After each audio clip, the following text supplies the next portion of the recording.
भाजपा प्रदेश अध्यक्ष डॉक्टर राजीव बिंदल ने कहा कि सन 2025-26 का बजट जो पीएम नरेंद्र भाई मोदी के मार्गदर्शन में एवं केंद्रीय मंत्री निर्मला सीतारमण द्वारा प्रस्तुत किया गया, ये बजट देश के 140 करोड़ देशवासियों के विकास का बजट है। किसान बागवान का बजट है।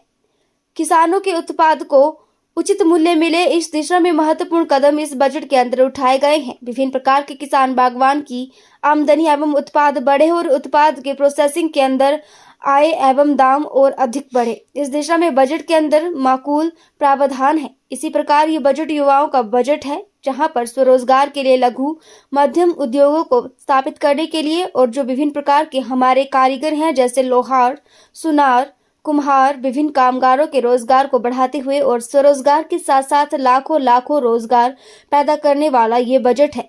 ये बजट महिलाओं की भागीदारी एवं विकास को बढ़ाने वाला बजट है, जिसमें लक्ष्य रखा है कि 70% महिलाओं को और स्वरोजगार के माध्यम से उत्पादकता के माध्यम से आगे बढ़ाते हुए देश के विकास में शामिल करने वाला ये बजट है। सन 2024-25 का बजट जो श्रद्धेय नरेंद्र भाई मोदी जी के मार्गदर्शन में बहन निर्मला सीतारमण द्वारा प्रस्तुत किया गया, वो देश के 140 करोड़ देशवासियों के विकास का बजट है। वो किसान का बागवान का बजट है। उसके उत्पादों का उचित मूल्य मिले, इस दिशा में महती कदम इस बजट के अंदर उठाए गए हैं। विभिन्न प्रकार से किसान बागवान की आमदनी बढ़े और उसका उत्पाद बढ़े और उत्पाद जो है वो प्रोसेसिंग के अंदर आए और उसका दाम और अधिक बढ़े, इस दिशा के अंदर इस बजट के अंदर माकूल प्रावधान है।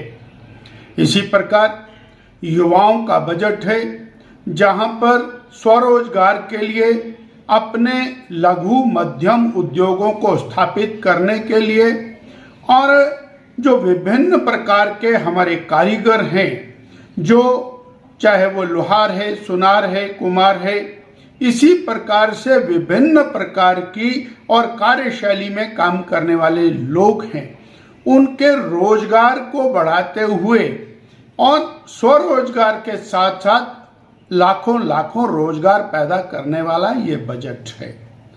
ये बजट और महिलाओं की भागीदारी विकास में बढ़ाने वाला बजट है और इसमें लक्ष्य रखा है कि 70% महिलाओं को और स्वरोजगार के माध्यम से आगे बढ़ाते हुए, उत्पादकता के माध्यम से आगे बढ़ाते हुए देश के विकास में शामिल करने वाला ये बजट है। ये बजट उस मध्यम वर्ग का बजट है जो लगातार अपनी कमाई में से इनकम टैक्स देकर देश के विकास में अहम भूमिका निभाने वाला है।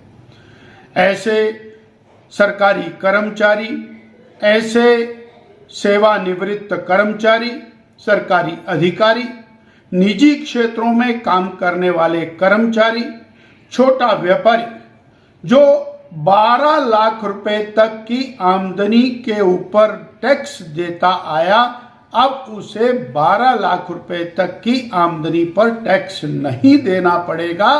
ये देश के इतिहास के अंदर एक अत्यंत महत्वपूर्ण कदम है। हिमाचल प्रदेश सर्वाधिक लाभान्वित होने वाला राज्य है, जहां कर्मचारियों की संख्या सर्वाधिक है, छोटे व्यापारियों की संख्या सर्वाधिक है, सेवानिवृत्त अधिकारियों और कर्मचारियों की संख्या सर्वाधिक है। ऐसे में और कर्मचारी को 12,75,000 रुपए तक जीरो टैक्स और व्यापारी को, कर्मचारी और शेष लोगों को 12 लाख रुपए तक का जीरो टैक्स, ये एक बहुत बड़ी राहत है। यहाँ तक कि 24 लाख रुपए तक का टैक्स देने वाले, आमदनी करने वाले व्यक्ति को 1,10,000 रुपए का रिलीफ इस टैक्स रिजीम के माध्यम से मिलने वाला है। इसका एक और लाभ होने वाला है। वो लाभ है कि कर्मचारी के हाथ में, अधिकारी के हाथ में, सेवानिवृत्त व्यक्ति के हाथ में, छोटे व्यापारी के हाथ में खर्चा करने के लिए अधिक राशि होगी और वो शिक्षा के ऊपर, स्वास्थ्य के ऊपर, अन्य साधनों के ऊपर जो व्यय करेगा वो और विकास को आगे बढ़ाने में काम करेगा, सर्कुलेशन बढ़ेगा और उसके कारण देश और प्रदेश का विकास होगा। हम एक बात और कहना चाहते हैं, कांग्रेस की सरकारें लगातार देश में रही, पर 2014 से पहले केवल 2.5 लाख रुपए तक की आमदनी के ऊपर और जीरो टैक्स लगता था। श्री नरेंद्र भाई मोदी जी की सरकार ने 2.5 लाख से बढ़ाकर इसको 12 लाख रुपए तक करके एक नया कीर्तिमान स्थापित किया है। हम ये कहेंगे कि ये बजट किसान का, बागवान का बजट है, ये बजट गरीब का बजट है। उस गरीब जिसकी मुफ्त अनाज की योजना को आगे 5 साल के लिए और बढ़ाया गया, जो आयुष्मान कार्ड है उसका दायरा बढ़ा के 70 साल से ऊपर प्रत्येक व्यक्ति के लिए इसको किया गया, जो पक्के मकान बनाने का काम चला है उसको और तेजी गति से करने के लिए बजट का प्रावधान किया गया। हर घर नल 80% तक पहुंचाने के बाद अगले 20% पूरा करने का लक्ष्य इसके अंदर रखा गया। नल से स्वच्छ जल, स्वास्थ्य की चिंता, गरीब को सस्ता राशन, पक्का मकान और इस प्रकार की अनेक सुविधाएं और शिक्षा में क्वालिटी सुधार करने वाला बजट, ये बजट रोजगार पैदा करने वाला बजट, करोड़ों करोड़ों युवाओं को स्वरोजगार और रोजगार देने वाला बजट है। महिलाओं को विकसित दिशा में आगे बढ़ाने वाला बजट है। अर्थात देश को 2047 में विकसित राष्ट्र बनाने की दिशा में इस